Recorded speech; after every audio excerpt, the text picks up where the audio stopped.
భాగమే. హల్లెలూయా. పాట పాడమని అన్నారు కానీ పాడితే అంత భయం ఉంది. కేక్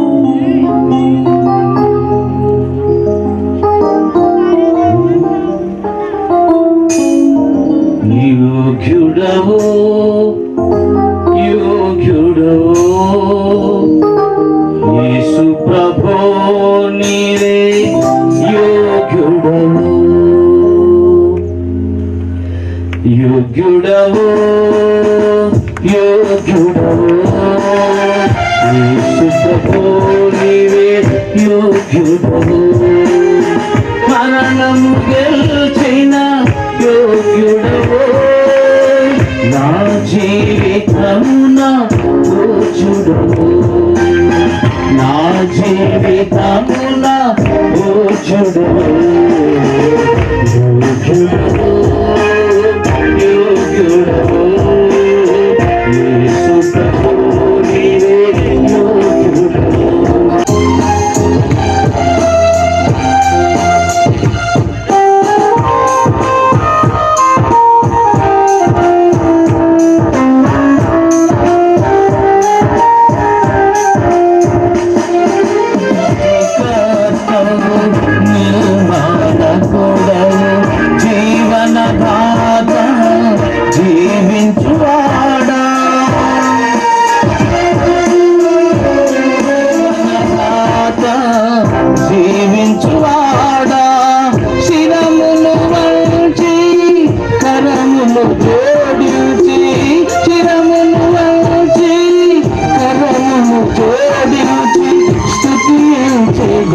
యేసు ప్రభో స్తుతించెదను యేసు ప్రభో యోగ్యుడవో యోగ్యుడవో యేసు ప్రభో నీవే యోగ్యుడవో. హల్లెలూయా. పిల్లవై యాగమైతివి సిలువయందే పాపమైతివి శిలమును వంచి కరములు జోడించి శిలమును వంచి కరములు జోడించి స్తోత్రించెదను యేసు ప్రభో స్తోత్రించెదను యేసు ప్రభో యోగ్యుడవో యోగ్యుడవో యేసు ప్రభో నీవే యోగ్యుడవో.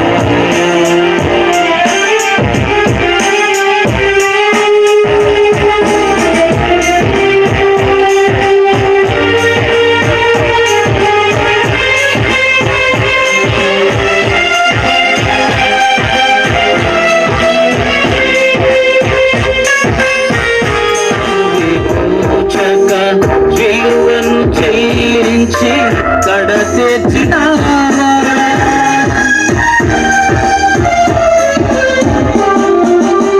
నన్ను విడిపించిన విమోచక విలువను చెల్లించి కడతెచ్చినావా శిరమును వంచి కరమును జోడించి శిరమును వంచి కరములు జోడించి కీర్తించెదను యేసు ప్రభో కీర్తించెదను.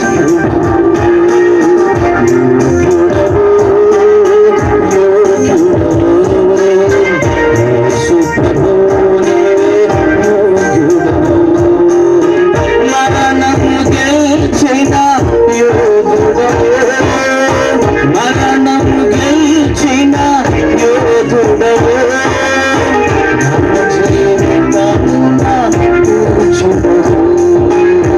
నా జీవితమున పూజుడవో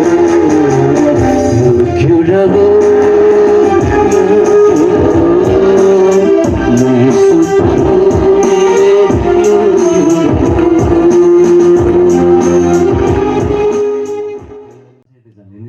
కరోనాలో అంతే, కరోనాలో మార్కులు ఏముండవు, కరోనా పాస్. కాబట్టి మనమందరం కూడా ఇక్కడ ఉన్నామంటే మనం కరోనా పాస్ ఏంటి నీటికి వచ్చి దేవుని మహాకృప. హల్లెలూయా. వీళ్ళరా ఎక్కువ టైం నేను తీసుకోను, నాకు తెలుసు సేవకుల సదస్సు ఎలా ఉంటుందో.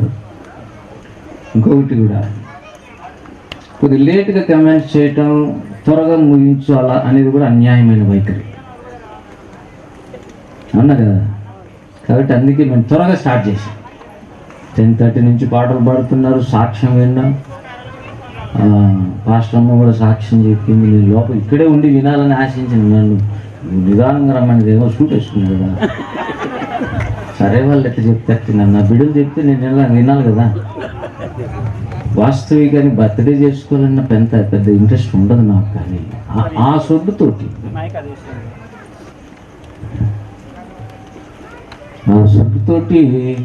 మనం దేవుని సన్నిధిలో దేవుని నామాన్ని బట్టి సమకూర్చబడాలనేది ఆశ. హల్లెలూయా.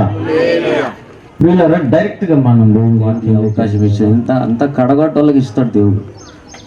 చివరి వాడైన దావీదుకి ఇచ్చినట్టు దావీదుతో మనం పోల్చుకోకూడదు, కానీ మనం తగ్గించుకునే కొద్దీ ఆయన కృప చూపుతాడు. వీళ్ళరా దేవునికి స్తోత్రం కలుగును గాక. దేవుని పరిశుద్ధ గ్రంథంలో నుంచి సేవకులమైన మనం బైబిల్ గ్రంథం నుంచి కొన్ని మాటలు విందాం. చాలా కాలం నుంచి కరోనా ఎఫెక్ట్ తోటి చర్చిలు సరిగా లేక ఆన్లైన్లో వింటూ ఎంతో కష్టాలు పడ్డాం. మరొకసారి దేవుడు కృప చూపించి ఇలా కూర్చోబెట్టాడు. లేకపోతే 2 మీటర్ల దూరం ఉండాలి మీరు ఒక్కొక్కరు. దగ్గర కూర్చునే ధైర్యం దేవుడు ఇచ్చాడు. ఎందుకు తెలుసా? యేసయ్య ఇక్కడ ఉన్నాను, నేను నమ్ముతున్నా, ఆయన నా కుడి పార్శ్వమున ఉన్నాడు కనుక నేను కదల్చబడనని భక్తుడు అన్నాడు. యాకోబు తన పిల్లలను దీవించే విధానములో ఒక వచనం ఉంది. 49వ అధ్యాయం 22వ వచనము. ఎవరైనా గట్టిగా చదవండి పిల్లరా. యేసేపు ఫలించడి కొమ్మ, ఊట యొద్ద ఫలించడి కొమ్మ, దాని రెమ్మలు గోడ మీదకి ఎక్కి వ్యాపించును. చిన్న మాట ప్రార్థన చేద్దాం. సహాయకరంగా అందరూ కూడా మీరు తలలోంచి కళ్ళు మూసుకుని అడగండి. దేవుని వాక్యం దగ్గరికి మనం వచ్చాం. ప్రభు సహాయం చేత ధ్యానం చేద్దాం. కృపగల తండ్రి, ప్రేమగల నాయన, పరిశుద్ధుడా, జీవాధిపతి, మా మధ్యలో ఉన్న మహిమ కలిగిన రాజా, పరలోక దర్బారులోనే యోగ్యుడెవడు అనే ప్రశ్న వచ్చినప్పుడు ఉన్నాడు ఒక ఆయన గొర్రెపిల్ల, దేవుని గొర్రెపిల్ల యోగ్యుడు ఆయనే అని చెప్పబడింది. నాయన మీరొక్కరే మా మధ్యలో యోగ్యుడని నమ్మి మేమందరం మిమ్మల్ని స్తుతిస్తున్నాం. మాకేదైనా యోగ్యత లభించిందంటే మీరు ఇచ్చిందే. అందుని బట్టి నేను స్తుతిస్తున్నాం. ఈ వాక్యం మీద నీ అభిషేక దైలం కుమ్మరించండి. ప్రతి విధమైన చీకటేసులలో బంధించి వేస్తున్నా. నీ బిడలమైన మేము నీ మాటలు వింటుండగా నిత్య జీవపు మాటలు కలిగిన నీ మాటల చేత మమ్మల్ని ఊరడించి బలపరచి వెన్ను తట్టి మరలా నిలబెట్టి నైనా ప్రభువా పరిగెత్తే శక్తి మాకు దయచేయమని ప్రార్థిస్తున్నా.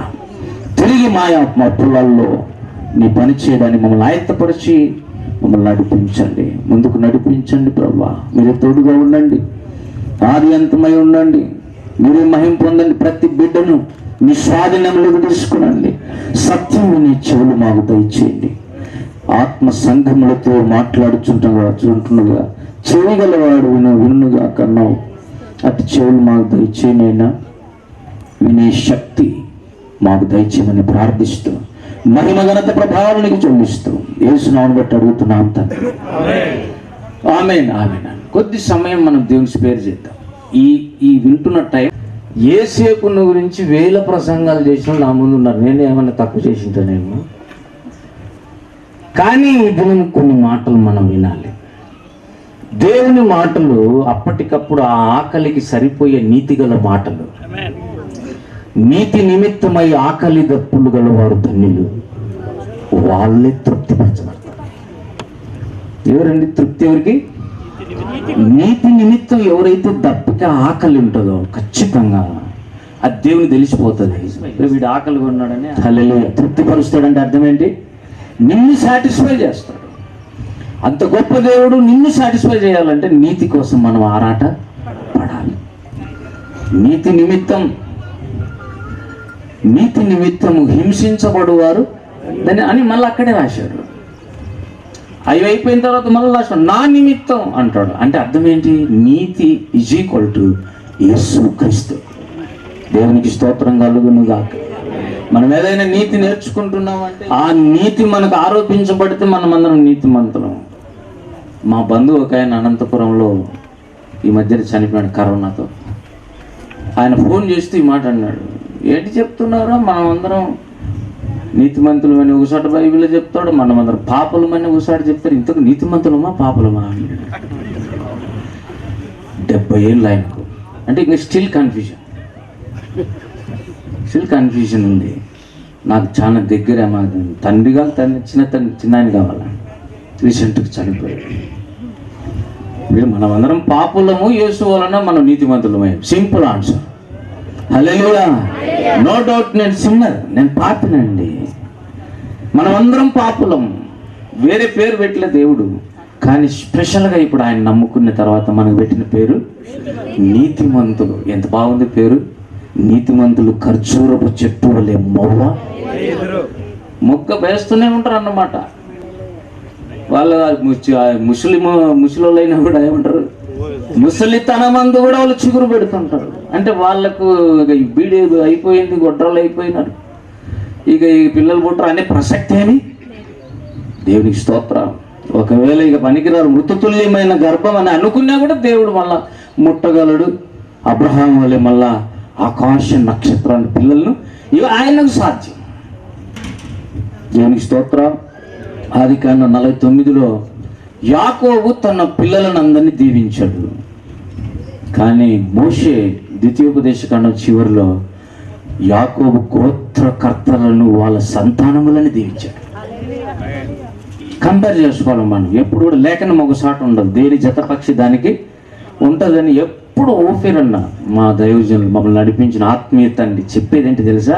ఒక్క వాక్యం పట్టుకుని ఎప్పుడు సిద్ధాంతం రాదు, కనీసం 2 సాక్షులు ఉండాలి. హల్లెలూయా. ఈ పక్కేమో యాకోబే సాక్షాత్తు తన బిడ్డలను దీవిస్తున్నాడు. అంటే అర్థం ఏంటి? ఇండైరెక్ట్ గా తల్లిదండ్రుల ఆశీర్వాదం బిడ్డలకు లేకుండా ఆశీర్వదించబడలేరు. తర్వాత సేవకులు. యాకోబు మామూలు వ్యక్తి కాదు, నా సేవకుడైన యాకోబు, నాకు ఇష్టడైన యెషూరును అన్నాడు కదా యెషయా గ్రంథంలో. యాకోబు అంటే దేవునికి చాలా ఇష్టం, సేవకుడు. కానీ ఇక్కడ తండ్రిగా బిడ్డలను దీవిస్తున్నాడు. దాంట్లో మనం గమనిస్తే అందరి దాంట్లో ఎవరి వ్యక్తిగత కానీ చేయకూడని పని చేసేవాళ్ళు అని స్టార్టింగ్లోనే అనేసాడు. అంటే స్వయంకృత అపరాధాలను బట్టి కూడా కొన్నిసార్లు తీవ్రలు పోతాయి. ఇప్పుడు మన మూలాంశం ఏంటంటే యోసేపు అడిగి వచ్చాడు. యోసేపు దగ్గరికి వచ్చి ఏమని దీవిస్తున్నాడు? యోసేపు ఫలించడు కొమ్మ, తర్వాత ఊట దగ్గర ఫలించడు కొమ్మ, దాని రెమ్మలు ఆయన దీవిస్తున్నాడు. యాకోబుకి పెద్ద కళ్ళు లేవు అప్పుడు. వాళ్ళ ఆయన ఎట్లా కళ్ళు మందగిచ్చి దీవించినాడో సేమ్ అదే టైప్లో ఉన్నాడు. యాకోబు 147 సంవత్సరాలు బ్రతికాడు. 130 సంవత్సరాలు ఐగుప్తుకు వచ్చినప్పుడు, ఐగుప్తులు 17 సంవత్సరాలు, టోటల్ 147. 147వ సంవత్సరం ఇక ఈ మాటలు చెప్పి లాస్ట్ వచ్చిన ఏంటిది 33.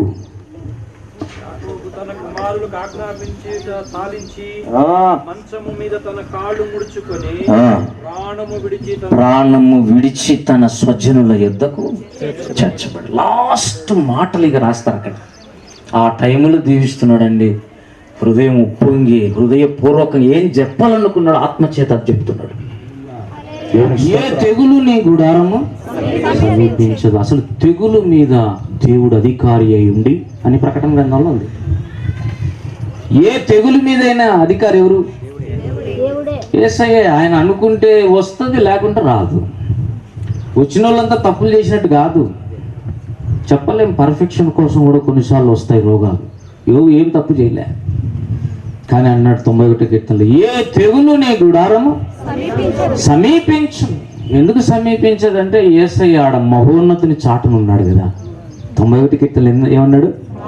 మహోన్నతుని చాటున నివసించువాడే సర్వశక్తివంతుని యొక్క నీడలో విశ్రమించి. చెట్ల నీడ ఉండదు తెలుసు మనకు, దేవుని దగ్గర కూడా ఒక నీడ ఉంది. మన కష్టకాలంలో ఎండలు బాధలు వేదనలు వచ్చి పరిగెత్తవే చెట్టు కింద ఉంటే ఆ జీవ వృక్షం మనకు నీడిస్తుంది. దేవుని స్తోత్రం కలుగును గాక. అందుకే షూలమితి అనేది పరమగీతలు మొదటి అధ్యాయంలో ఉన్నాయి. ఒక్కొక్క మనిషిని కదిలిస్తే ఎన్నో వేదనలు ఉన్నాయి. నరుని కాలం భూమి మీద యుద్ధకాలం కాదా? ప్రతి మనిషిని పోరాటమే. కొన్నిసార్లు రాత్రులు నిద్రలు ఉండవు, కొన్నిసార్లు శ్రమలు వస్తాయి. అసలు సంతోషం పక్క నవ్వితే సైతం వేరేది మతికి తెస్తారు. లేదా నువ్వు ఎట్లా నవ్వుతావురా, ఆ సమస్య ఉంది కదా. ఎన్నో నేర్పిస్తాడు దేవుడు. శ్రమల వలన తెగులు మీద కూడా దేవుడు అధికారే.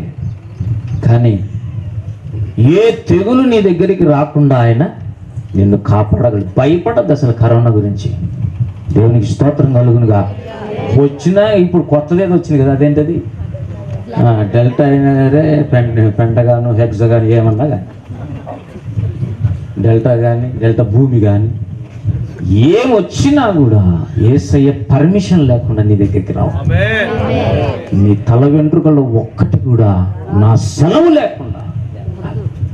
ఓఫిరన్ అంటాడు, ప్రపంచమంతా వచ్చి అన్నీ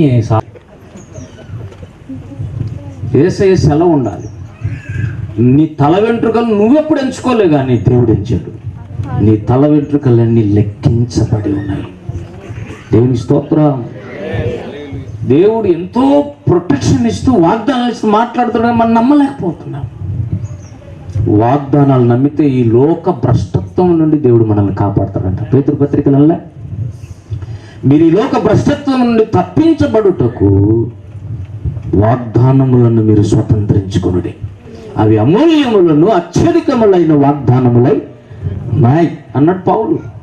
పేతురు ప్రియులరా, గనుక మనం ఈ దినాల్లో ఎవరికేమైనా రాని, ఈ పక్క కుడి పక్కన 1000 మంది పడిని, ఎడమ పక్కన 10,000 మంది పడిని, ఏమైనది కానీ నా దగ్గరికి అయితే రాదు అనుకుంటుండాలి. అది గుడ్డిగా అనుకోకూడదు. నువ్వు ఇష్ట ప్రకారం బతికి అంటే రాదు, అది చెల్లదు.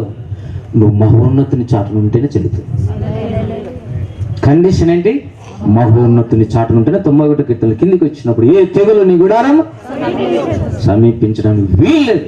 కరోనా వచ్చిన మేము అన్నాం, ప్రభావ ఎట్లనైనా ఇది అంటే, మీకేమి, మీ చుట్టూ నేను ప్రాకారముగా ఉన్నాను. దేవునికి స్తోత్రం కలుగును గాక. లేకపోతే మనకంటే హేమీలు బలవంతులు ఆరోగ్యవంతులు ఎంతోమంది మట్టి పాలైపోయారు. మా చిన్న నేను చెప్తున్నా, ఇప్పుడు ఒకటే కూడా చికెన్ అదంతా ఒక టిఫిన్లో తింటాడు. నేను చెప్తున్నాను, దేవుడు మన పక్షముగా ఉండగా విరోధి బలం ఎంత? విరోధి ఎవడంటే అర్థం ఏంటి? విరోధి ఎవడైతే మనకేంటి? దేవుడు మన పక్షముగా ఉన్నాడు. దేవుని స్తోత్రం కలుగును గాక. ఇప్పుడు నేను లోపలికి వెళుతున్నాను. యేసేపును యాకోబు మాట్లాడుతుంటున్నాడు, యేసేపు ఫలించడి కొమ్మ. యేసేపే కాదండి, ప్రతి భక్తుడు ఫలించాలి. యేసేపు మోడల్ అంతే. ఎప్పుడు ఫలిస్తాం? ఎవరు ఫలిస్తారు అంటే చాలా విషయాలు ఉన్నాయి. నువ్వు ఫలించాలి, నేను ఫలించాలి. మీరు బహుగా ఫలించినట్లు మీలోని పనికిరాని తీగలు తీసి పారేయండి అన్నాడు. సంఘం ఫలించాలి. సంఘం ఫలిస్తే ఇంకొక సంఘం తయారవుతుంది, బ్రాంచ్. చాలా మందికి అర్థం కాలే. చిన్న సంఘం ఇంకొకటి పెట్టకూడదు. నీ సంఘం ఫలించి నిండి పొర్లి నాకు ఇంకొక సంఘం పెట్టాలి. దేవుని స్తోత్రం. యేసేపు ఫలించాడు అంటే ఎట్లా ఫలించాడు, ఎందుకు సేమ్ కండిషన్స్ నాకు అప్లికబుల్ అయితే నేను కూడా ఫలిస్తా అన్నాడు కదా. అట్టివాడు దివారాత్రం ధ్యానించు కదా, నీటి కాలువల యుద్ధ నాటబడిన వాడై ఆకు వాడక తన కాలమునందు ఫలమునిచ్చు చెట్టు. ఫలమునిచ్చు చెట్టు వేరు, ఫలమునిచ్చు విత్తనం వేరు. మనమందరం ఫలించాలని దేవుడు ఈ దినం మళ్ళీ జ్ఞాపకం చేస్తున్నాడు. యేసేపు లాగా మీరు ఫలించాలి. ఎప్పుడు ఫలిస్తామని నేను అన్ని మాటలు చెప్పలే, ఒకటి చెప్తున్నా, మీకు తెలిసి చాలా. అదే ఆది కాండంలో అంటాడు, యేసేపుకి 2 కుమారులు కదండి. మొదటివాని పేరేమో మనష్షే, రెండవని పేరేమో ఎఫ్రాయిము. యేసేపుకి 2 కుమారులు. చెట్టు పెద్దని పేరు మనష్షే. మనష్షే అంటే మరచుట. ఏంటిది? మర్చిపోతే అభివృద్ధి చెందుతామా? మర్చిపోతే అభివృద్ధి చెందుతామా? అయితే అభివృద్ధికి ముందు మర్చిపోవాలి కదా. ఏమంటే ఎఫ్రాయిం ఉందా, మనష్య ఉందా? మనష్య ఎఫ్రాయిం పుట్టాడంటే అంతకంటే ముందు ఒకడు పుట్టాడు. కాబట్టి నువ్వు మనం ఫలించాలంటే, అభివృద్ధి చెందాలంటే దేవుడు ఏం చెబుతున్నాడంటే నువ్వు మర్చిపోవాలి. ఏంటివి? కొన్ని మర్చిపోవాలి. అంటే యేసేపు ఏం మర్చిపోయినాడు చూడాలి మనం. అన్నాడు యేసేపు, నా స్వజనులు ఏమన్నాడు? పేరు ఏం పెట్టారండి చూడండి, 51:40. సమస్త బాధను నా తండ్రి ఇంటి వారందరినీ నేను మర్చిపోనట్లు అని చెప్పి తన జ్యేష్ఠ కుమారునికి మనష్య అనే పేరు ఏం మర్చిపోయాడు? నా సమస్త బాధను నేను మర్చిపోయాను. అంటే ఏమన్నట్టు? బాధపడ్డాడండి. ఎన్నేళ్ళు తెలుసా? మోరార్లెస్ ఈక్వల్ టు 13 years. 17వ సంవత్సరం ఐగుప్తుకు పోయినాడు. ఇక అంతే. ఫరో తర్వాత ఫరో అయినప్పుడు అతనికి వయసు ఎంత? 30. 13 సంవత్సరాలు బాధపడ్డాడు. అసలు స్టార్టింగే అన్నదమ్ముడు అందరినీ సమానంగా చూసుకోవాలన్న వద్ద, కానీ వీనికి స్పెషల్ ట్రీట్మెంట్ ఇస్తున్నాడు అనేది కారణం. అసూయకు కారణం స్పెషల్ ట్రీట్మెంట్. తల్లిదండ్రులు అందరినీ సమానంగా ప్రేమిస్తారు అనేది కూడా సగం వాస్తవమే. ప్రేమిస్తారు, వాళ్ళు అందరి బిడ్డలంటే ఇష్టమే, కానీ కొంతమంది స్పెషల్గా ప్రేమిస్తారు. హల్లెలూయా. యేసేపు అంటే చాలా ఇష్టం. ఎందుకంటే వాళ్ళ అమ్మ అంటే ఇష్టం ముందు, అది సంగతి. రాహేల్ అంటే ఇష్టం. రాహేల్ ఎందుకంటే మరి ఇష్టం, అంతే. ఇష్టానికి ఏముంటాయి కారణాలు? 7 సంవత్సరాలు అయితే 14 సంవత్సరాలు ఊడిగం చేస్తా ఆమెను పెళ్లి చేసుకోవడానికి అనుకున్నాడు. చాలా ఇష్టపడి రాహేల్ను పెళ్లి చేసుకున్నాడు. చాలా వయసు మీరు నాకు పుట్టాడు యేసేపు. ఆ యేసేపు అంటే చాలా ఇష్టం. పైగా యేసేపు అంతా ఇన్ఫర్మేషన్ తీసుకొని వస్తుంటాడు. అన్నదమ్ములు అంతా వాళ్ళు చేసే పనులన్నీ వాళ్ళ ఆయన దగ్గర తెచ్చి, పెద్దన్న ఇట్లా, రెండోవాడు ఇట్లా, వాడి ఇట్లా, ఆయన ఇట్లా అని చెప్తున్నాడు. అయితే రాంగ్ ఇన్ఫర్మేషన్ కాదు, రైట్ ఇన్ఫర్మేషనే. వాళ్ళందరి దుష్టత్వంలో వచ్చిన విషయాలన్నీ తండ్రికి చెప్పేవాడు. అది వాళ్ళకు కోపం. వాళ్ళకి కలలు కంటాడు. కలలు కంటే ఆ కళలలో ఆయన ఏమో నిలబడి ఉంటాడు, వాళ్ళంతా కూర్చొని ఉంటారు, లేదా సాష్టాంగ పడి ఉంటారు. మీరంతా నాకు సాష్టాంగ పడ్డారన్నట్టు 2 కళలు చెప్పాడు. వాళ్ళ కోపం మరి ఎక్కువ, కోపం మరి ఎక్కువ, పగబట్టారు. యాటికి వచ్చింది తెలుసా వాళ్ళ పగ? క్షేమ సమాచారమైనను అడగడానికి ఇష్టపడ్డా.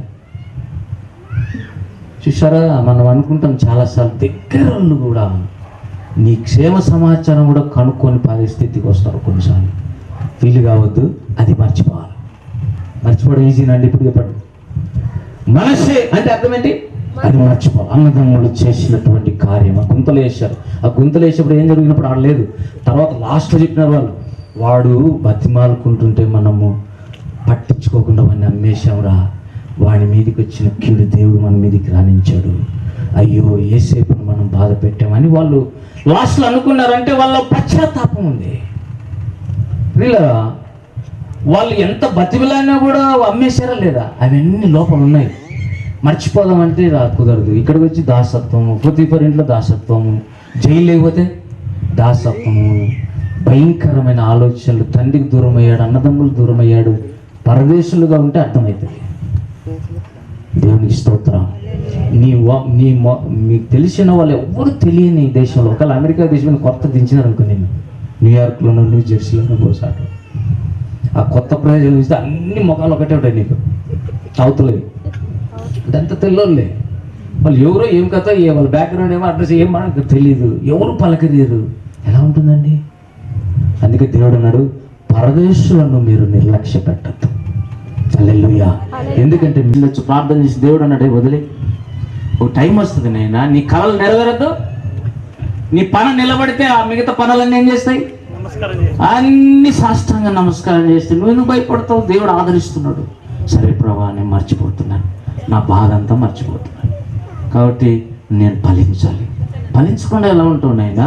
చిన్నప్పుడే నీకు దర్శనాలు, కళలు ఇచ్చేసా. నీవు ఫరో తర్వాత ఫరో అవుతాడు. ఆ మాట డైరెక్ట్ చెప్పలేదు, కానీ నిరీక్షణ అయితే యేసేపుకుంది. ఎన్నెన్నా కానీ లాస్ట్కి ఆ కళలు నెరవేరి తీరాల్సి ఉండే. ఆ కళలు నెరవేర్పు జరిగేటప్పుడు కూడా అతను ఆలోచన చేస్తున్నాడు. వాళ్ళ నాయన కూడా మధ్య పెట్టుకున్నాడట. ఏం చెప్తారు? నువ్వు 11 మంది నక్షత్రాలు నీకు నమస్కరించాలనా, సూర్యుడు నీకు నమస్కరించాలనా, అంటే మీ నాయన మీ అమ్మ కూడా నీకు నమస్కరించాలనా, ఏంటిది? అని గద్దించినట్టు అన్నాడు. కానీ ఒక భయం ఎక్కడుంది యాకోబుకు. అందుకే యాకోబు ఆ మాటను తన హృదయం దాచిపెట్టింది. కుంపదీసి ఇది నెరవేర్తే ఏసేపు దూరం అవుతాడేమో అనే భయం ఉంది. ఎలా అవుతాడు, ఎలా చేస్తాడో దేవుడు మొత్తం మీద అందరూ నమస్కరించే స్టేజ్లో పెడతాడు. అదే ఫలించడం అంటే. నీ కోసమే దేవుడు ఆలోచన చేసి మాట చెప్తున్నాడు. నువ్వు ఫలిస్తావు. ఎందుకు ఫలించావు? అతనిలో గిట అతని భార్య ఫలించు ద్రాక్షవల్లిగా ఉండాలి, ఉండి తీరాలి. 128వ కీర్తన. నువ్వు నిజమైన భక్తుడు అయితే దేవుని కౌగిలిలో నువ్వు ఫలిస్తావు. దేవుని స్తోత్రం. పిల్లరా, భక్తి అనేది చాలా శ్రేష్టం. అందుకంటే మించి తప్పిపోయినాయి. కానీ క్రైస్తవులు అంటే ఇక జాన్ వెస్లీ ఏం చెప్పాడు ఒక పాఠం? You are a methodist. హల్లెలూయా. ఒక పద్ధతి కలిగిన వ్యక్తి క్రైస్తవుడు అంటే. దేవునికి మహిమ కలుగునుగాక. నువ్వు బైబిల్ చదవడం ఒక పద్ధతి, నువ్వు ప్రార్థన చేయడం ఒక పద్ధతి, సమస్య వస్తే ఎదుర్కోవడం ఒక పద్ధతి. నువ్వన్నీ పద్ధతులే. వాళ్ళ ప్రయాణ పద్ధతి అన్నాడు నిర్గమాకాండం లాస్ట్లో. చూడండి, నిర్గమాకాండం లాస్ట్ ఇశ్రాయేలీలు నడిచినటువంటి ఆ తీరే ప్రకారం పోరాడకపోతే బహుమానం నీకు దొరకదు. నా ఇష్టం వచ్చినట్టు పరిగెత్తి నువ్వు ఇట్లా ఒప్పుకోరు. నీకు ఒక లైన్ పెట్టింటారు, ఆ లైన్లోనే పోవాలి నువ్వు. లేదు సార్, నాకు స్వాతంత్రం ఉంది, సత్యం ఎక్కడుండో అక్కడ స్వాతంత్రం ఉంది అని నువ్వు ఇష్ట ప్రకారం జీవిస్తే సత్యం ఒప్పుకుంటుందా? సత్యం అంటేనే నియమ నిబంధనలు కలిగినది. కృపా సత్యములు నీ సన్నిధానవర్తులు. ఆ కృపా సత్యాలు ఎప్పుడు దేవుని దగ్గర ఉంటాయి, దేవుని దూరం ఉండరు. ఎప్పుడు సన్నిధానవర్తులు, నీతి న్యాయులైన సింహాసనానికి ఆధారం. ప్రియులారా, ఇప్పుడు చెప్తున్నాడు, ఏసేపు ఫలించాడు కొమ్మ. ఎందుకు ఫలించాడంటే ఒక చిన్న మాట చెప్తున్నాడు. పనికి రాని విషయాలు భక్తికి ఏవైతే ఉన్నాయో వాటన్నిటిని మర్చిపోవడానికి దేవుని సహాయం చేత వాటిని మర్చిపోయి ఫలించాడు. దేవుని స్తోత్రం. చాలా ఉన్నాయి, ఫలించాలంటే చాలా ఉన్నాయి. నీళ్ళు పనికిరాని తీగలు తీసుకో. మనస్సు అంటే మరచుట. ఏం మరచుట? నీ ఆత్మీయ జీవితానికి ఏవి పనికి రావు వాటిని మర్చిపో. నీ అన్నదమ్ములు చేసిన కీడు మర్చిపో. నీ రక్త సంబంధికులు చేసిన కీడు మర్చిపో. వాళ్ళంతా ఎవరో కాదు, రక్త సంబంధులు. దేవునికి స్తోత్రం కలుగును గాక. ఒకప్పుడు మిస్అండర్స్టాండ్ చేసుకున్నారు ఇశ్రాయేలు. కానీ దావీదు దగ్గరికి వచ్చినప్పుడు అన్నారు, నీవు నా ఎముకనంటిన వాడవు, మా రక్త సంబంధి కాదా? రా, ఇశ్రాయేలులకు రాజుగా యెహోవా నిన్ను నియమించను. దేవునికి మహిమ కలుగును గాక. దేవుడు ఎక్కడ ఉంటాడో అక్కడ యూనిటీ వస్తుందండి, ఉండేది పోదు. యూనిటీ పోతుందంటే there is some devil work జరుగుతుందని. కలహపు ఆత్మ అని ఒకటి ఉంది బైబిల్, తెలుసా మీకు? దాని పేరే కలహపు ఆత్మ. అది ఏం చేస్తుందంటే భార్య భర్తలకు కొట్లాట పెట్టి నవ్వుకుంటారు. ఏదైనా తీసుకోండి, ఊరికే కొట్లాడుకుంటారు. ఏంది అంటే పిల్లలు కొట్లాడుకుంటున్నారంట. ఆ ఆడపిల్ల ఏమో పొరకతో కొడుతుంది ఆ పిల్లలు, మగపిల్లలు చిన్నోడిని. వాడు కట్ట తీసుకుని కొడుతున్నాడు. ఏమిరా మీరు ఇట్లాంటి ఆట ఆడుకుంటారా? మీరు ఆడకూడదు బాబు. ఎవరు నేర్పించినారు మీకంటే? ఏం నేర్పించింది? మా ఇంట్లో మా అమ్మ ఇంతే, మా నాయన ఇంతే. అయ్యో, అంతే సంగతి. ఆ కుటుంబంలో నెమ్మది ఎట్లుంటుందండి? యేసు ఇల్లు కడితే ఇక ఎవ్వడు దాన్ని ఊడబెరకలేడు. యెహోవా ఇల్లు కట్టించని దాన్ని కట్టువారి ప్రయాస. యెహోవా సంఘాన్ని కట్టిస్తే సంఘాన్ని ఎవ్వడేం చేసుకోలేడు. అంతే. దేవుడు నీ సేవను కడుతుంటే నీ సేవను ఎవరు డిస్టర్బ్ చేయలేడు, చేసినా నిలబడలేడు. ఎందుకంటే ముందు ఆయన వస్తాడు. ఎవడు రావాడు? ఎవడు వాడు? నన్ను ఎదిరించిపోయి. అందుకే అన్నాడు, నిన్ను ముట్టినవాడు నా కనుగుడ్డును ముట్టినవాడు. ఎట్లా ముడతాయని ఎవరు పడితే వాళ్ళు వచ్చి నీతో మాట్లాడతారు. ఎవరు నువ్వు? ఎవరు valuable person in the sight of God. దేవుని ఎదుట ఒక విలువైన వ్యక్తివి, అనంతమైన విలువైన వ్యక్తివి నువ్వు. నీకే అర్థం కాలే. చాలా మాట ఒకటి చెప్పిన దాటిపోయి. రెండోది ఏమన్నాడు? ఊట వద్ద ఫలించడి కొమ్మ. అసలు ఫలించడానికి అసలు సిసలైన విషయం ఊట. దేవునికి ఉన్న ఇంకొక పేరు ఊట. దేవుని అర్థం చేసుకోవాలంటే మనకు ఊటలు తెలియాలి ముందు. ఊటలు ఊడితే పెరిగి పెద్దగా ప్రవాహమై కాలువలై నదులై సముద్రంలో కలుస్తాయి. కానీ పిల్లరా, ఊట మాత్రం ఇప్పుడు ఆగదు. సామ్ జెబుదురే అనే భక్తుడు ఊట గురించి ఒక పుస్తకం రాశాను. నేను ఎప్పుడో చిన్నప్పుడు చదివాను, ఇప్పుడు కూడా చదువుతానంట. కొంతమంది భక్తుల పుస్తకాలు each and every day I have to go through that. ప్రతిరోజు చదువుతాను నేను. ఆయన రాశారు ఊట అని. దేవునికి ఇంకొక పేరేంటండి? ఊట. ఆ ఊట అర్థం కావాలంటే ముందు మామూలు ఊటలు అర్థం కావాలి నీకు. అందుకే జీవపు ఊట అని, నిత్య జీవమునకై నీకు ఊరేడు నీటి పొగ్గుగా అని సమరైస్తే మాట్లాడడం. ఏమండి, దావీదు సంతతి కొరకు నేను రక్తపు ఊటను, ఆ రక్తం కూడా ఒక ఊట. ఊట అనే మాటను యాకోబు ప్రవచిస్తున్నాడు పరిశుద్ధాత్మ చేత. యేసేపు నువ్వు ఫలించడానికి కారణం నువ్వు కాదు, నీ పక్షముగా నిలబడిన దేవుడు. ఐగుప్తులు ఏమన్నాడు? యెహోవా అతనికి తోడై ఉండను గనుక అతడు వర్ధిల్లుచుండెను. నా వర్ధిల్లడ, నా డెవలప్మెంట్కు కారణం నేను కాదు, ఆయన తోడై ఉండటం. దేవుని స్తోత్రం. ఇక్కడ ఇంకో క్లాస్ ఉంది, అందరికీ ఆయన తోడుగా ఉన్నాడు. నీ ఇష్ట ప్రకారం పోతే ఆయన తోడుగా ఉన్నాడు. పోరా అంటాడు అందులో ఇశ్రాయేలుతో. కానీ వీళ్ళంతా పాపం చేస్తున్నారు. మోషే నేను రాను మీతో. ఇశ్రాయేలు రాకూడదు అనుకున్నానంటే మోషే కాళ్ళ మీద పడి సాష్టాంగపడి, ప్రభా నువ్వు రాకపోతే మాకెందుకు నాయనా, నువ్వు ఎక్కడుంటే అక్కడే ఊట, నువ్వు రావాల్సిందే అని బతిమలాడుకుంటే దేవుడు అన్నాడు, నా సన్నిధి నీకు తోడుగా వచ్చును. God's presence shall go with you. దేవుని సన్నిధి నీతో వస్తుండాలి. పక్కనే మనిషి కనపడ్డు. ఒక మనిషి ఉంటే ఈరోజు ఉంటాడు, రేపు ఉంటాడు. కానీ పరిశుద్ధాత్మ దేవుడైతే ఎల్లప్పుడూ మీలో ఉండుటకు ఆయనను మేము పంపుచున్నాను. దేవుని స్తోత్రం. God should be inside your heart. దేవుడు నీ లోపల ఉండే దేవుడు. ఎంత భాగ్యం, ఎంత కృపనండి. కరోనా ఏంటండి, కరోనా స్టార్టింగ్ అన్నాడు ఓపిరండి. ఇక రావటమే తెగుళ్ళన్నీ. ఎంతవరకు? ప్రకటన గ్రంథం 15-16 అధ్యాయాలు నెరవేరేంత వరకు ఉగ్రత పాత్రలు అయిపోయి దేవుని ఉగ్రత సమాప్తము అని చెప్పేంత వరకు వస్తూనే ఉంటాయి. కానీ ఇప్పుడు మనకు కావాల్సింది వాటి విషయం కాదు, మనకు సెక్యూరిటీ ఉందా లేదా అనేది ముఖ్యం. హల్లెలూయా. యేసు ప్రభువు అన్నాడు, నీవు నాకు ఇచ్చిన వారిని నేను భద్రపరచితిని అన్నాడా లేదండి? యోహాను 17లో ఏమంటాడు? ప్రస్తుతం నిన్ను ఎవ్వడు ముట్టడానికి వీల్లేదు, అయితే నువ్వు వాక్యములో నడవాలి, నియమములో నడవాలి, సత్యములో నడవాలి, మహోన్నతుని చాటులో ఉండాలి. ఎటు పడితే అటు పోతే కరోనాకు చెప్పలేం. కరోనా కాదు, ఏదైనా కాదు, ప్రేమ అలాగే ఉండటం యవనస్తుడు. కానీ ఆశ్చర్య ప్రార్థన చేస్తే దేవుడు అన్నాడు, అతని పాపాలు నేను క్షమిస్తున్నాను, కానీ అతన్ని మాత్రం తీసేసుకుంటున్నాను. చనిపోయాడు. కానీ దర్శనం ఏం కనబడుతుంది? యేసు ప్రభు లేకుండా నువ్వు ఫలించలేవు. నీ ఇష్టం ఏమైనా చేసి నేను నమ్ముతున్నానండి. యేసు ప్రభు పాదాల దగ్గర కూర్చుంటే ఇంకా అంతకంటే బెస్ట్ లేదన్నాడా లేదా యేసయ్య? మరి ఆ ఉత్తమమైన దాన్ని ఏర్పాటు చేసుకున్నది ఆమె నా పాదాల దగ్గర కూర్చున్నది. ఆ దాన్ని ఎవరు తీసలే.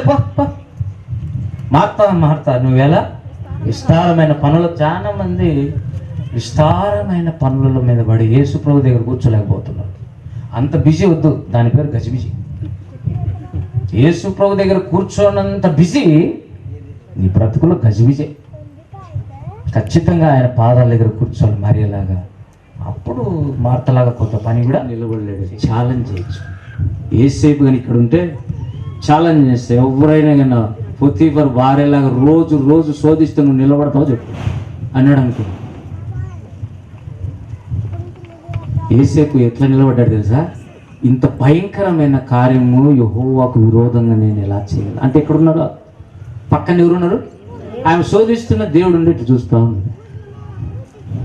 దేవుడే పక్కన ఉంటే శోధన ఎట్లా వస్తుంది? వచ్చినా కూడా దాని గురించినటువంటి భయం ఏముంటుంది, పడిపోతాననే దిగులు ఏముంటుంది.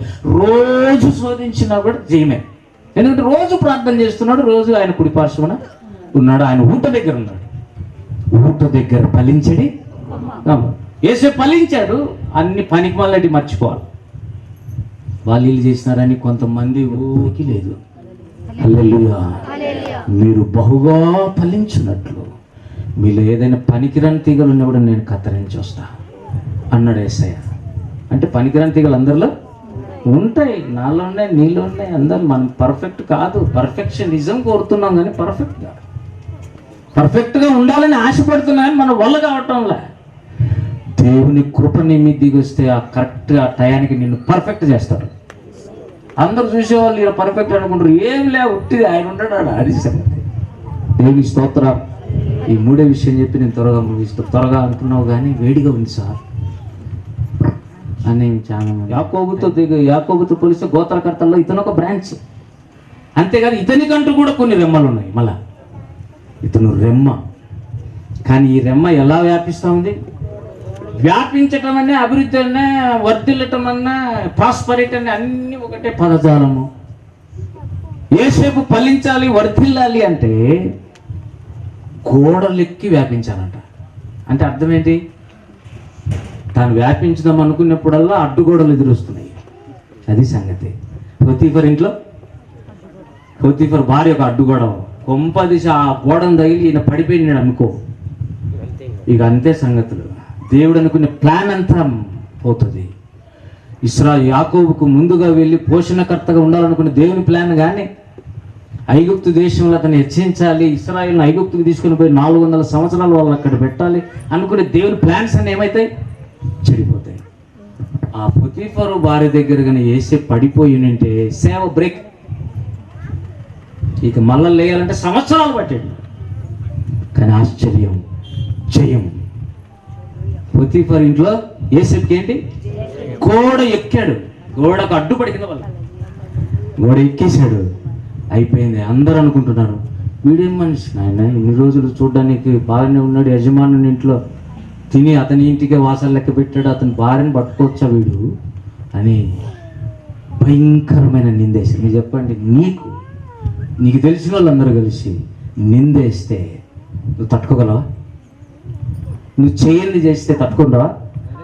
పోరాటం చేసి జయిస్తే ఫలితాలు వస్తే ఫలితాల్లో మనం బహుమానాలు తీసుకోవచ్చు. కానీ యోసేపుకు బహుమానం ఏం తెలుసు? దేవుడిచ్చింది జైలు. ఆడికి పోయి చాలా సంవత్సరాలు ఉంటుంది. ఆయన గురించి యెషయా 48-47 అధ్యాయంలో బహుశా అంటాడు, ఇబ్బంది కొలిమిలో నేను నిన్ను పరీక్షించి తిని కదా, ఇబ్బంది కొలిమిలో నిన్ను పరిశోధించి తిని. ఇక ముందు కూడా అంతే, వెండిని వేసినట్టు కాదు, నిన్ను కొలిమిలో పరీక్షించి తిని. దేవుడు పరీక్షిస్తే జయించాడు. అసలు మనకు పరీక్షలు లేవు, జయము లేదు. కరోనా యోసేపుకు దేవుడిచ్చిన ప్రమోషన్, నింద జై. అందుకే 105వ కీర్తనలు ఏమన్నాడంటే, ఇనుప సంఖ్యలు అతన్ని బాధించాడు. ప్రతిరోజు రాత్రి అయితే ఏమవుతుందంటే బండలు కాలు. బిషప్ చిన్నప్పటి నుంచి ఏదో క్లోజ్గా అంటాము, కానీ ఇప్పుడైతే బిషప్ గారండి, తండ్రి గారండి, సువార్త చెప్పినందుకు నన్ను జైల్లో వేసి 3 ఏళ్ళు మగ్గిపోయాను. సువార్త సేవ చేయకపోయినా అట్లే జైలు లేకపోయాను. భార్య పిల్లలు కూడా చూడ్డానికి అవకాశం లేని విధంగా 3 ఏళ్ళు జైల్లో దాదాపు ఉన్నాను. ఇప్పుడు నాకు అసలు భయం అనేది లేదండి. అంటే జైలు పోయి వచ్చినాక ఏమొచ్చింది? ఆశ్చర్యకరమైన అభిషేకం, అంటే ధైర్యం. నేను చాలా పిలిపోయింది, అసలు పాట పాడదు రాదు. మరో కళ చెప్పి డైరెక్ట్ ఛానల్ ఎక్కడికండి? దేవుడు ప్రేమించు వారికి ఆయన సంకల్పము చొప్పున పిలువబడిన వారికి మేలు కలుగుటకై సమస్తమును దేవుడు సమకూర్చి, నెట్వర్క్, ఈ వైర్ తీసి ఈడ కనెక్షన్, ఈ వైర్ తీసి ఆడ కనెక్షన్, అన్ని తీసి లైట్ వెలిగిస్తాడు దేవుడు. ఆ నుంచి డైరెక్ట్ ఛానల్ ఎక్కడికి? ఫరో దగ్గరికి. ఆడిపోయి కళ చెప్పాడు, ఎక్స్ప్లెయిన్ చేశాడు. అసలు మీరు ఎవరినన్నా పెట్టుకోండి, ఇట్లా చేస్తే కన్నా మీకు కరువులో కూడా మీరు 7 సంవత్సరాలు బ్రతకచ్చు అంటే, ఎవరు ఎందుకయ్యా? అసలు కళ చెప్పే, కళ భావం చెప్పే నీలాంటి దైవ జ్ఞానం కలిగిన వాడు ఐగుప్తు దేశంలోనే లేడు. అంటే అర్థం ఏంటి? సాతాను సంబంధించిన సామ్రాజ్యంలో కూడా నిన్ను అధికారం చేయగలడు యేసయ్య. హల్లెలూయా, హల్లెలూయా. ఆ జైలు డ్రెస్ అంటాడు వదిలేసి కాలు చెయ్యి కూడా ఎవడు ఎత్తవద్దు. అంటే you are having such great authority. అంత బలమైనటువంటి అధికారాన్ని నీకు ఇస్తున్నాను. ఐగుప్తు అంతా నీ స్వాధీనమే. పేరుకు సింహాసనం మీద నేను కూర్చుంటాను. ఎందుకంటే అప్పుడప్పుడు నువ్వు సైన్ చేయమంటే సైన్ చేసి లేస్తాను. దానికోసం నేను, అంతేగాని మిగతా వర్క్ అంతా నీదే, నువ్వే ప్రధానమంత్రివి అని యేసేపు ఎక్కడ కూర్చోబెట్టాడండి. ఇప్పుడు తన ఏం చేసింది? లేచి నిలబడింది. ఇప్పుడు ఏసే ఎదురు చూస్తున్నాడు, మిగతా పనులు ఎప్పుడు రావాలి అంటే వచ్చినారు ఒకరోజు అన్నదమ్ములంగా వచ్చి సాష్టాంగ పడుతూనే కళ బతికొస్తాను. హల్లెలూయా. అబ్బా, దేవుడు కళ అచ్చుబద్దినట్టు నెరవేరుస్తున్నాడు. అంటే వాళ్ళు సాష్టాంగ పడడం ఇష్టమని కాదు, కళ నెరవేర్పు ఇక్కడ ముఖ్యం. దేవుడి స్తోత్రం. పిల్లలు అన్ని విషయాల్లో ఏసేపు ఫలించడి కొమ్మ, ఊట యుద్ధ ఫలించడి కొమ్మ, గోడలు ఎక్కి కొన్నిసార్లు మనం ఏం చేస్తుంటే గోడలు కడిగి పచ్చాడి ఇంక మా వల్ల కదా సార్, అయిపోయింది సార్ సేవ, స్టాప్ సార్, ఇప్పటి నుంచి ఇంక మేము ఏం చేయలేము. కరోనా వచ్చి నేను అల్లాడుతుంటే ఎక్కడ పోయి చెప్పాలి సార్ నేను వాక్యము, కావాల్సింటే ఆన్లైన్లో చెప్తా. ఆన్లైన్ టెక్నాలజీ వాడుకోవడం బాగుంది, కానీ నువ్వు కూడా బయటికి పోవాల్సిన పని ఉంది. నేను పేతురు, ప్రభా భలే ఉంది ఈ రూపాంతరం కొండగా, మళ్ళీ కిందికి ఎందుకు, నీకు ఒక చాలా అండ చెప్పినట్టు, నీకోటి ఏలియాకు మోషకు వేసుకో, ఎప్పుడు ఇక్కడ ఉన్నాం హ్యాపీ, అసలు లగ్జరీ లైఫ్ ప్రభా, కిందికి వద్దనే వద్దు, అది సరదా కాదు అసలు అంటే వేసుకోదు. నవ్వు మూసుకో, మనం కిందికి వెళ్ళాలి. నీ కోసం దిగి వచ్చాడు. ప్రతిరోజు ఉదయం పైకి ఎక్కుతాడు, రాత్రి అంతా ఉదయం దిగి వస్తాడు. తెల్లవారుగానే ఆయన యెరూషలేము దేవాలయంలో కనపడతాడు. వ్యభిచారంలో పట్టబడిన స్త్రీని విడిపిస్తాడు. ఎందుకంటే ఉదయాన్నే ఆయన నువ్వు మతికి వస్తున్నావు, రాత్రి అంతా దేవుడు మతికి వస్తున్నాడు. That is the model of Jesus. హల్లెలూయా. రండి మనం అందరం మళ్ళీ ఉత్తేజపరుతుల మీద యేసేపులో గుంపు. హల్లెలూయా. యేసేపు పెద్ద కొడుకు మనష్షే, చిన్న కొడుకు ఎఫ్రాయిము. నువ్వు మర్చిపోకుండా ఎప్పుడు ఫలించలేదు. దేవునికి స్తోత్రం. నువ్వు అన్ని రాసుకోవాలి. చెప్పితే దేవుడు నిన్ను ఫలింపజేస్తాడు, కానీ నువ్వు ఆల్రెడీ డిసైడెడ్. నువ్వు ఎన్ని వాక్యం చెప్పి నేను మారను సార్, దిద్దుబాటు నాకు ఇష్టం లేదు సార్, 50వ కీర్తన ఏమని చెప్పుకో, నాకు అవసరం లేదు అని ఒక నిర్ణయంలో నువ్వు ఉంటే, ఆ అభిప్రాయంలో నువ్వు ఉంటే, ఆ దుర్గంలో నీవు ఉంటే ఎవ్వరేం చేయలేరు. అందుకే అన్నాడు ఆయన, సంఘములతో ఆత్మ చెప్పుతున్న మాట చెవి గలవాడు. చెవి గలవాడు విరిగి నలిగిన వాడైతే వింటాడు, అక్కర్లో ఉన్నోడైతే వింటాడు. నీకు బాగా అన్నీ ఉంటే నువ్వు ఇలా వింటావు సార్. అందుకే మనం ఎప్పుడు మన ఆత్మీయ జీవితంలో మనం ఎంత దీనులమో దేవుడు చెప్పాలి, ప్రభా నాకేమి లేదు, నువ్వు దిక్కుమాలిన వాడు, దౌర్భాగ్యుడు, దిగంబరుడు అని ఎరుగక, గుడ్డివాడు అని ఎరుగక అంటున్నాడు దేవుడేమో. మనమేమో నేను ధనవంతుని దేవా, నా అంత డబ్బు ఎవరి దగ్గర లేదు తెలుసా నీకు, నా అంత అధికారం ఎవరి దగ్గర లేవు, నాదంత వస్త్రాలు ఎవరి దగ్గర లేవు అని అనుకుంటే, అయ్యో నువ్వు భ్రమలో ఉన్నావు బాబు, నువ్వు గుడ్డివాడు అంటున్నాడు దేవుడేమో. అసలు లాస్ట్ సంఘం లవదికే సంఘంతో దేవుడు మాట్లాడింది అదే. చివరి దినాల్లో మన స్థితి అదే. కానీ ఈ స్థితిలో నుంచి దేవుడు నిన్ను లేపి వ్యూహిత సైన్య సమభీకరణ రూపిగా చేసి, ఈ లోకంలో జయించు అనిగా నిన్ను చేసి, పరదేశంలో ఉన్న జీవవృక్ష ఫలాలే కదా అన్ని బహుమానాలు ఇచ్చి, రేపు పొద్దున దేవుని పక్కన నిన్ను భార్యగా కూర్చోబెడతాడు. భార్య అంటే ఏంటండి? ఈక్వల్, సహచారి, సహకారి. ఈక్వల్ అంటే తప్పు అర్థం చేసుకుంటున్నాడు, సహకారి కానీ నాకంటే డౌన్ కాదు. హల్లెలూయా. అట్లా నువ్వు అనుకోవాలి, భార్య కూడా అనుకోవాలి, ఈయన నా యజమానుడు. యజమానుడు అని పిలిచే వాళ్ళంతా సారాకు పిల్లలే. నా యజమానుడా అని ఎవరు పిలుస్తారు? యజమానుడు అని ఎవరైనా పిలిచి, మీరు ఎక్కడైనా చూడండి పేరుతో పిలుస్తున్నారు ఆడవాళ్ళు, పేరుతో. ఈక్వల్. నువ్వు ఎంత ఎదిగితే అంత దేవుడు నీకు ఇస్తాడు. నువ్వు స్త్రీ గమ్మ. చిన్న ఎగ్జాంపుల్ చెప్తాను. కడపలో ఇద్దరు ఏకమైతే 1000 మందిని కాదు 10,000 మందిని తరుముదురు. తెలుసాను, మీరిద్దరు ఈక్వల్గా, భార్య భర్తలు ఇద్దరు కానీ ఒకటి అయితే 10,000 మంది. మళ్ళీ 3 అయినా ఆడైనాడు అనుకో, 3 పేటలు తాడు. ఇక ప్రపంచంలో ఎవడు అడ్డు లేదు ఆ ఫ్యామిలీకి. అదే అబ్రహాం ఫ్యామిలీ. దేవుని ఇస్తావు. అబ్రహాము, సారా, దేవుడు. దేవుడు, అబ్రహాము, సారా. అబ్రహాము సంతానం అంత సంతానం కాదు, ఇస్సాకు వలన అయినదే అబ్రహాం సంతానం. అంటే వాగ్దానంతో వచ్చిన వాళ్ళు అందరూ అబ్రహాం పిల్లలే. దేవునికి మహిమ కలుగును గాక. రండి మనం అందరం యేసేపు గుంపుల మీద, యేసేపు జీవితం నుంచి ప్రాక్టికల్గా ఏదైనా దొరికితే నేర్చుకుందాం. ఎస్ఐ పాదాల దగ్గర అడుగుదాం. రండి మనం ఫలిద్దాం, గోడలు ఎక్కి వ్యాపిద్దాం. ప్రార్థన చేసుకుందాం. మనం అందరం లేచి నిలబడతాం. కలిగి ఉన్నటువంటి ఆ చిత్తం ఏంటో తెలుసా? నువ్వు యేసేపులో ఫలించాలి. అంతా యేసయ్య దగ్గర ఉండి ఫలించాలి. నీటి కాలువల యోరన ఉండి ఫలించాలి. అడ్డు బండలు ఎక్కి కులము, గోత్రము, మతము, అభిప్రాయాలు అవి ఇవి అన్ని ఎక్కి వ్యాపించాలి. దేవునికి స్తోత్రం కలుగును గాక. అట్టి యేసేపులు ఫలించకుండా ఎలా ఉండగలరు? ఎవరు ఆపగలరు? హల్లెలూయా. You are Joseph, you are Joseph. నువ్వు యేసేపు అని దేవుడిని స్త్రీ అయినా సరే, పురుషుడైనా సరే, పరిశుద్ధంగా బ్రతికిన స్త్రీలు ఎంతో మంది ఉన్నారు, పాడైపోయిన పురుషులు ఉన్నారు. పరిశుద్ధంగా బ్రతికి యేసేపు ఎంతో మంది ఉన్నారు, ప్రతిఫల భార్యలు ఎంతో మంది ఉన్నారు. దేవునికి కావాల్సింది ఎన్నటికి దేవుని మందిరంలో పరిశుద్ధత. Not good in the sight of God. దేవునికి కావాల్సింది దేవుని చేత తాకబడిన పరిశుద్ధులు. మనమందరం పాపులమై ఉండగా ఆయన రక్తం మనల్ని పరిశుద్ధం చేసింది. హల్లెలూయా, హల్లెలూయా. ప్రతి ఒక్కరూ కూడా ఓడంతకు వాళ్ళుగా 2 నిమిషాలు, ఇది ప్రశస్తమైన టైం పిల్లరా.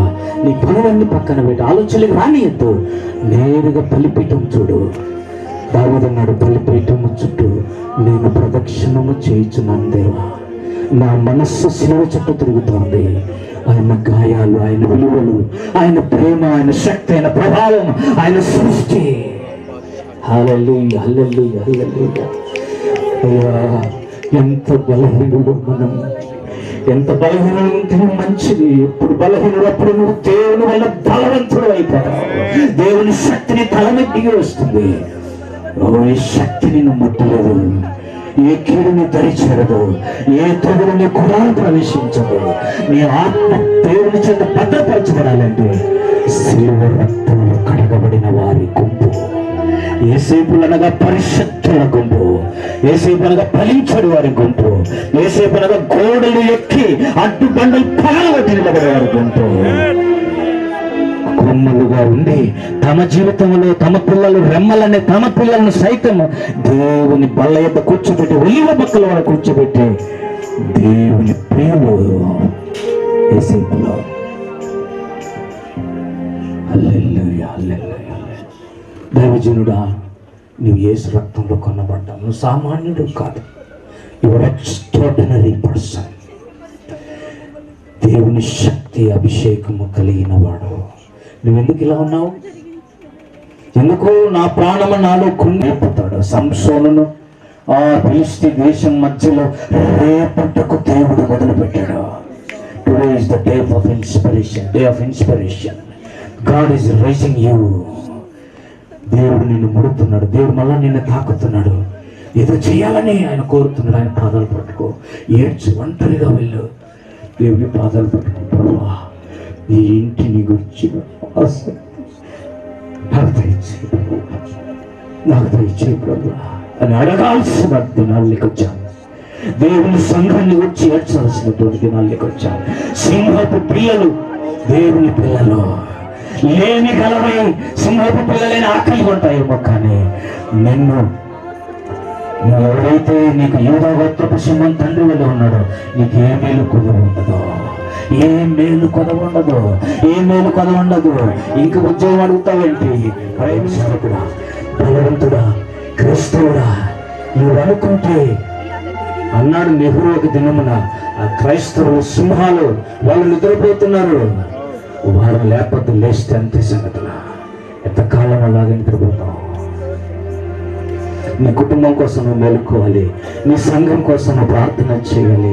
నీ పట్టణం మీద కావలి వాడిగా కూర్చుని రేయిన పగలైన మౌనంగా ఉండకుండా నీ బిడ్డల విషయం నీ పేర్లు ఎత్తిపెట్టి ప్రార్థన చేయి. ప్రభా, తిమోతిలాగా నా బిడ్డలను చేయనైనా, ఎలీషాలాగా నా బిడ్డలను చేయి ప్రభా. అంచె దినాలు దేవుని సంకల్పం మీద గ్రహించు. రెండవ రాకడ ముందు దేవుడు ఏం చేస్తాడో తెలుసుకో. దేవుని సంకల్పం చొప్పున దావీదు తన తరమ వర్షాలు చేశాడు. మనం beloved brother and sister, what are you doing in the sight of God? దేవుని సన్నిధిలో నువ్వు ఎలా ఉన్నావు? దేవుని సంకల్పము చొప్పున నేను సేవ చేయాలి, ఆశ ప్రభా అని ఒక్క మాట నువ్వు యథార్థంగా అంటే పరలోకమంతా తొంగి చూడగోరుచున్నాను.